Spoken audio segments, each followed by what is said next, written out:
Ladies and gentlemen, the Railroad Hour.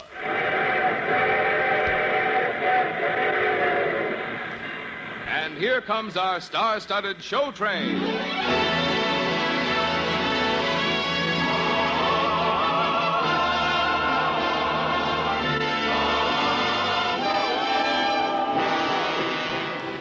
Tonight, the Association of American Railroads presents one of the greatest of recent musicals, Carousel, by Richard Rodgers and Oscar Hammerstein II, starring Gordon MacRae and his guest, the lovely Broadway star, Miss Patricia Morrison. Our choir is under the direction of Norman Luboff, and the music is prepared and conducted by Carmen Dragon. Yes, tonight another great musical success is brought to you by the American Railroads, the same railroads that bring you most of the food you eat, the clothes you wear, the fuel you burn, and all the other things you use in your daily life. And now, here is our star, Gordon MacRae.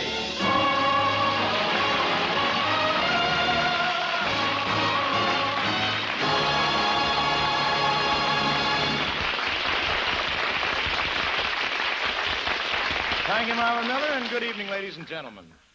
Tonight in Carousel, I play the part of a carnival barker, Billy Bigelow. And lovely Patricia Morrison is the pretty little mill worker, Julie. We're in an amusement park, and it's spring. June is busting out all over the meadow and the hill. Buds are busting out of bushes, and the romping river pushes every little wheel that wheels beside a mill. June is busting out all over. The feeling is getting so intense that the young Virginia creepers have been hugging the bejeepers out of all the morning glories on the fence. Because it's June. June. Just because it's June.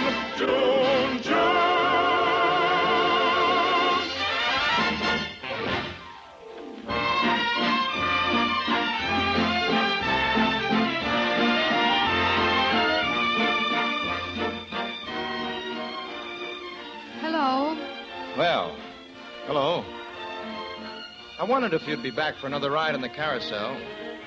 You don't come around much. Oh, I've been here 3 times. I didn't realize you noticed me. I don't miss much. I guess you don't. I'm knocking off for supper now. You like to have some with me? Oh, I don't know if I should. Look, girls don't refuse Billy Bigelow's invitations.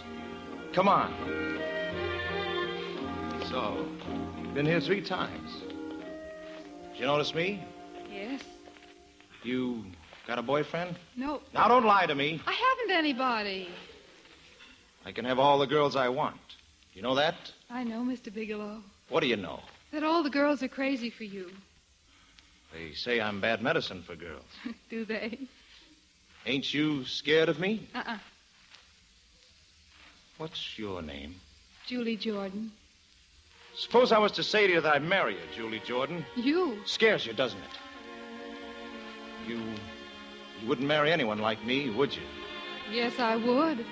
If I loved you. How do you know what you'd do if you loved me? Oh, I don't know how I'd know. I just know, I guess. If I loved you, time and again I would try to say all I'd want you to know. If I loved you, words wouldn't come in an easy way.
You're a funny kid, Julie.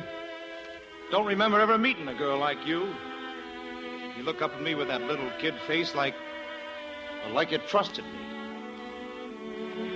I wonder what it'd be like to be in love with her. What?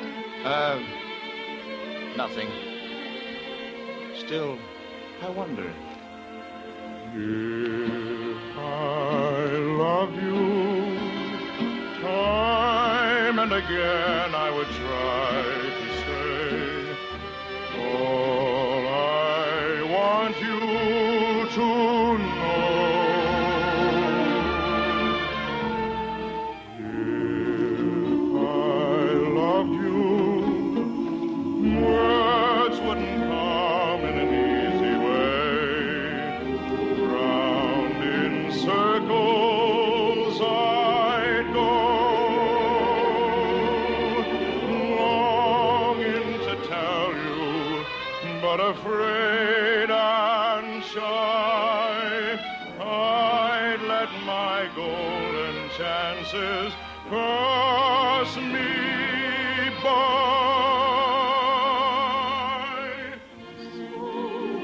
You'd leave me, off you would go in the mist of day. Never, never to know.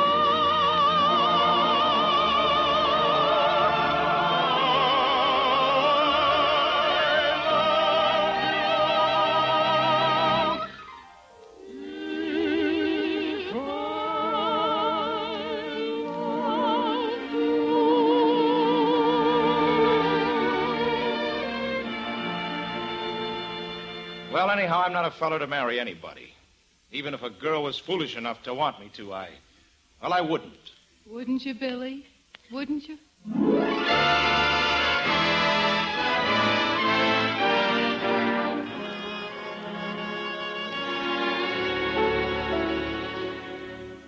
I'd leave him, Julie. He hasn't worked since you were married. Oh, it's not Billy's fault, Carrie. That carnival woman fired him because she didn't want a married man for a barker. And Billy doesn't know any trade. He doesn't know anything but carnival life. Last Monday, he hit me. Did you hit him back? No. I'd leave him. He thinks he can do whatever he likes just because he's Billy Bigelow. Oh, he's a bad one, Julie. Oh, he isn't willingly or meaningly bad, Carrie. Why, after supper, when he stands out here and listens to the music from the Carousel, something comes over him, and he's gentle. You see, he's only unhappy because he isn't working. That's really why he hit me on Monday. Fine reason. Beats his wife because he isn't working. I tell you, he's a bad one, Julie. Oh, Carrie, what's the use of wondering if he's good or if he's bad, or if you like the way he wears his hat?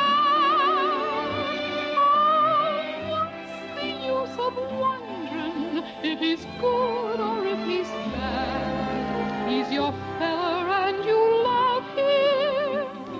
That's all there is to that.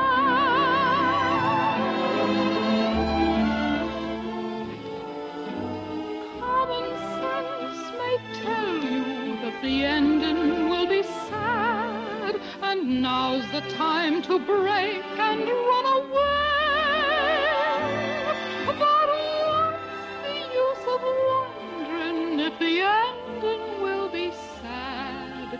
He's your fella and you love him. There's nothing more to say. Something made him the way that he is, whether he's false or true. And something gave him the things that are his. One of those things is you. So when he wants your kisses, you will give them to the lad, and anywhere he leads you, you will walk. And any time he needs you, you'll go running there like mad. You're his girl.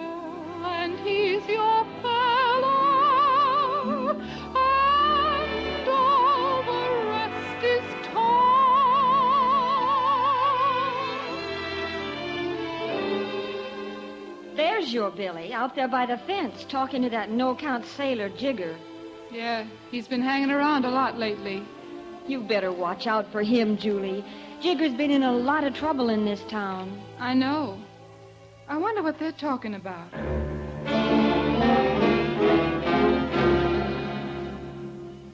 I tell you, Billy, it's as safe as selling cakes. The old guy will be carrying $3,000 or $4,000 again tonight. He'll walk along the waterfront by himself with all that money. Well, you'd think he'd have somebody go with him. Not him. I've been watching him for a week now. Now, you take your wife to the clam bake over on the island tonight, and then you and me can get lost for half an hour. It'll be a cinch. No, Jigger. I don't like it. Well, of course, if you got all the money you want. But I thought, seeing as how you're out of a job and you got a wife to support. Oh, and beat it, Jigger. Robbery isn't my racket. Okay, suit yourself. Billy, Carrie's in the house, and there's something I want to tell you alone. Okay, what is it? Well, it's just that... Well, it isn't easy to come right out with it. But you remember yesterday my head ached, and you asked me... Yes? Well, you see, that's what it is. I'm going to have a baby. A baby? Yes, darling. A baby? My kid? My son?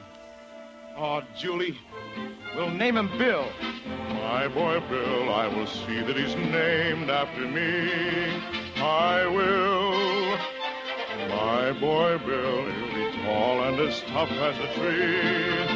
Will Bill, like a tree, he'll grow with his head held high and his feet planted firm on the ground.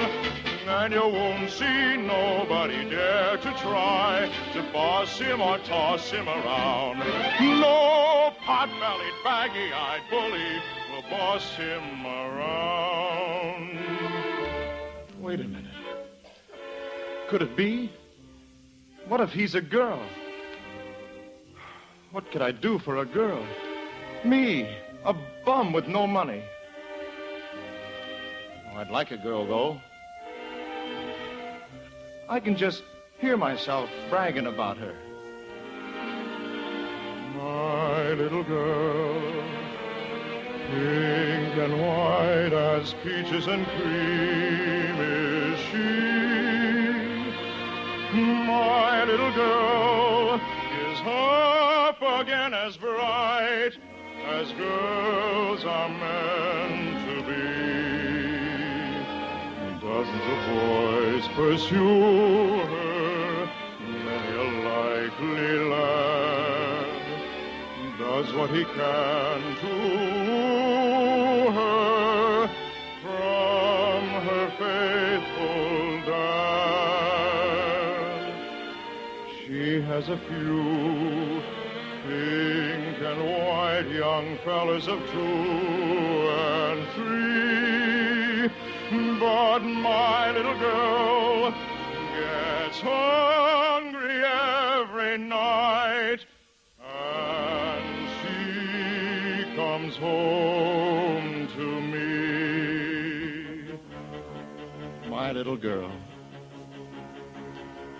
I gotta get ready before she comes. I gotta make certain that she won't be dragged up in slums with a lot of bums like me.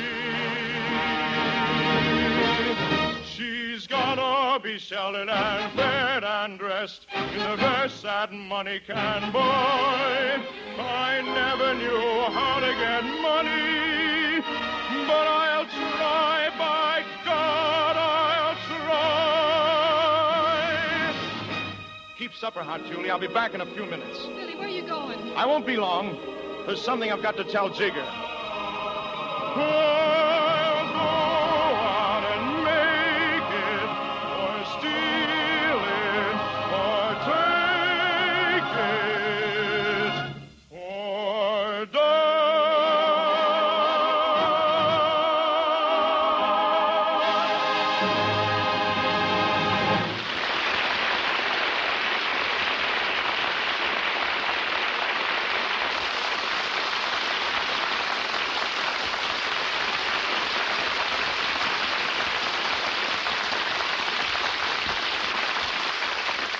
We'll return to the second act of Carousel very shortly. The manufacture of steel, with giant blast furnaces, flaming open hearth furnaces, glowing ingots, and huge rolling mills, is a dramatic American industry. And so great is the output of steel in the United States that no other country in the world can even approach it. In fact, the furnaces of America make more steel in 3 months than can be made in any other country in the world in an entire year. If you were to visit any of our huge steel mills, you would find thousands of skilled men and strange and monstrous machines, all working to increase even more the production of steel. For steel is vital in expanding the productive capacity of the nation, essential to our national rearmament program. And if you were to visit a steel mill, another thing would soon be apparent, and that is the highly important role which the railroads play in steelmaking. For it is the railroads that bring raw materials to the steel plant, the coal, iron ore, limestone, and scrap steel coming from distant and varied sources, thousands of tons every day. And it is the railroads which carry out each day thousands of tons of finished steel. And as this steel moves out into the avenues of American industry and defense, it again moves over the railroads to countless enterprises throughout the country for fabrication into the arms and machines needed for our daily life and for our defense. In order that the railroads may continue to serve the country's essential transportation demands, thousands of tons of steel are required each month for the building and repair of freight cars and locomotives. A vital part of the railroad's program of enlargement and improvement of their plant to meet increasing transportation needs depends on an adequate supply of steel. There is no way in which the same amount of steel can be used to such good advantage in increasing the effective transportation capacity of the United States as by adding to the freight car and locomotive supply of the railroads.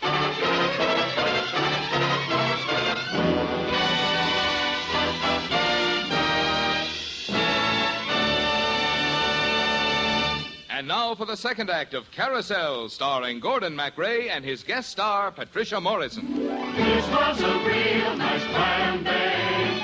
We're mighty glad we came. The fiddles we had were good, you bet. The company was the same. You stay here with the crowd, Julie. I have an errand to do. What errand? Where are you going? Now, don't start asking questions. I won't be long.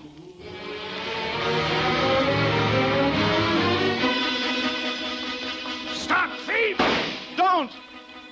Don't, I have to live! Julie?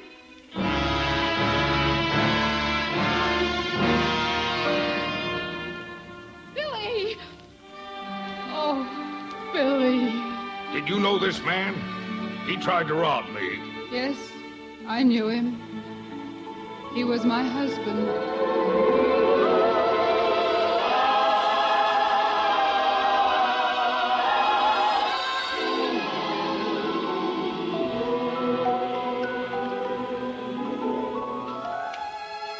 Come on, Billy. Huh? Who are you? I'm the star-keeper, Billy. See my stars there on the clothesline?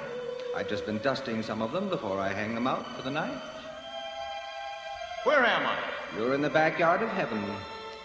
There's the gates over there. The pearly gates? No. The pearly gates are in front. Those are the back gates. They're just mother of pearly. All right. Let's go in. Look here, son. You're in a pretty tight corner. Fact is, you haven't done enough good in your life to get into heaven, not even through the back door. But you might still make it if you tried hard enough. How? You could go back down to earth for one day and do something real fine for someone.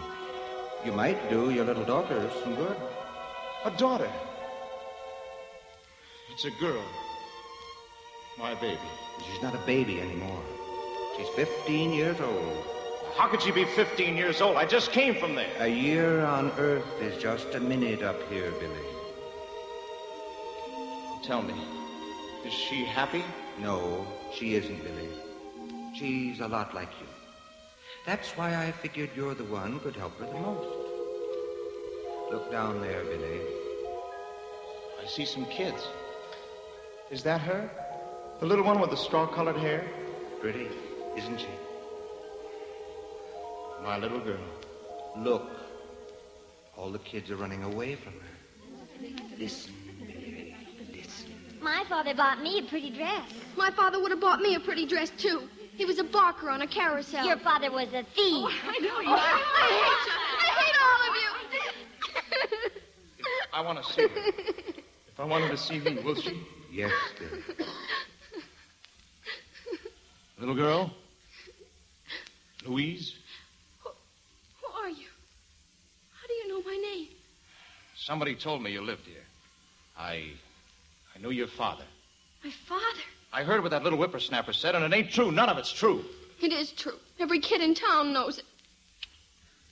What does your mother say about him? Oh, she's told me a lot of fairy stories about how he died in San Francisco.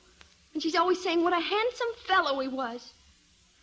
Well, he was. He was the handsomest fellow around here. Look, I want to give you a present. It's a star. I stole it. My mother doesn't let me take presents.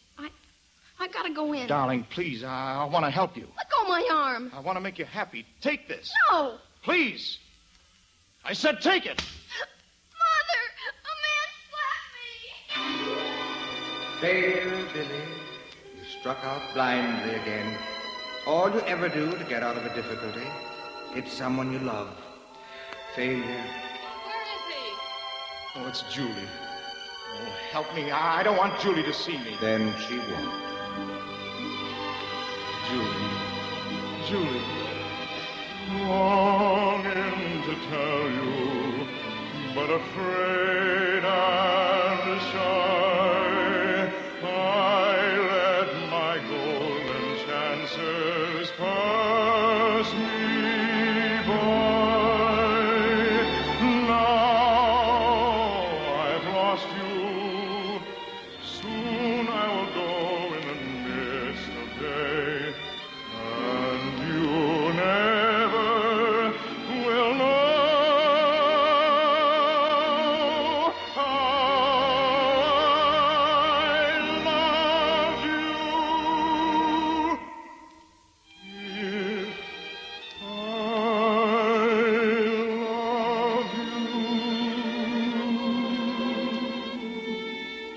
If You were always afraid, weren't you, Billy? Afraid to tell Julie you loved her? Now it's too late. And it's too late to do anything for my little girl, my Louise. Billy, you should have told her that it makes no difference what a person's parents did or didn't do. She's got to stand on her own 2 feet. And instead, I slapped her. You could have told her, don't be afraid of people not liking you. Just you try liking them. Just keep your faith and courage, and you'll come out all right. Like the song you used to sing when you were in school. You remember it, don't you? When you walk through a storm. Yes, I remember it. When you walk through a storm, keep your chin up high, and don't be afraid of the dark. At the end of the storm is a golden sky, and the sweet silver song of a lark. Walk on through the wind, walk on through the rain, though your dreams be tossed and blown. Walk on, with hope in your heart, and you'll never walk alone.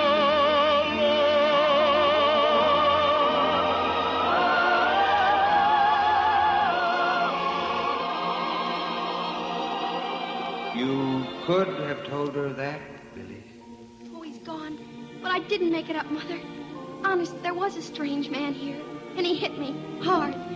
I heard the sound of it, but it didn't hurt, Mother. It was just as if he kissed me. Billy. But is it possible, Mother, for someone to hit you hard like that? Real loud and hard, and not hurt you at all?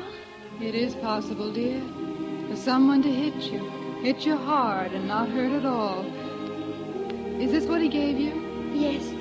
He said it was a star. Take it, dear. Keep it forever.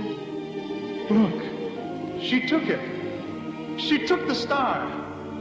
Julie knew I was here. Walk on through the wind, walk on through the rain, though your dreams be tossed and blown. Walk on with hope in your heart, and you'll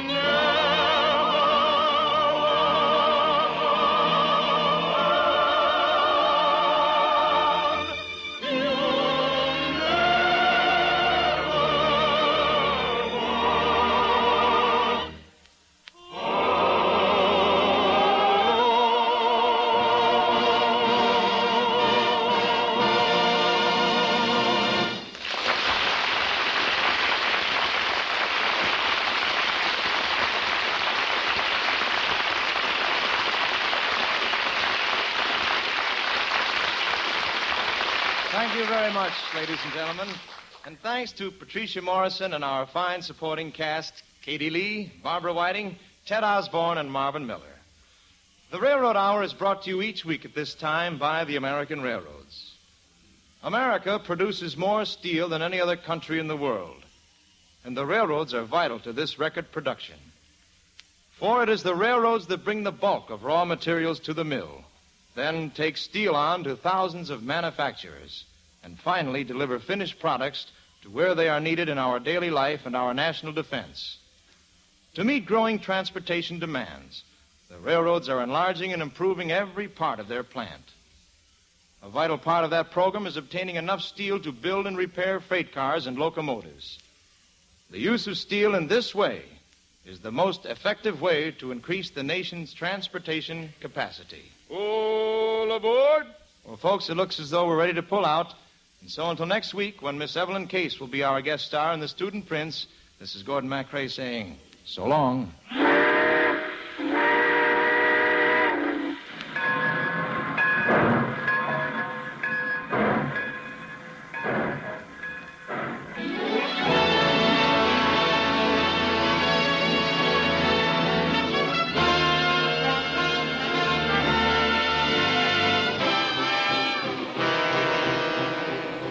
Carousel, a musical play by Richard Rodgers and Oscar Hammerstein II, was adapted for the Railroad Hour by Gene Holloway.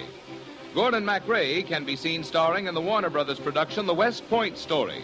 Our choir is under the direction of Norman Luboff, and our music prepared and conducted by Carmen Dragon. This is Marvin Miller saying goodbye until next week for the American Railroads. And now, keep tuned to your Monday night of music on NBC.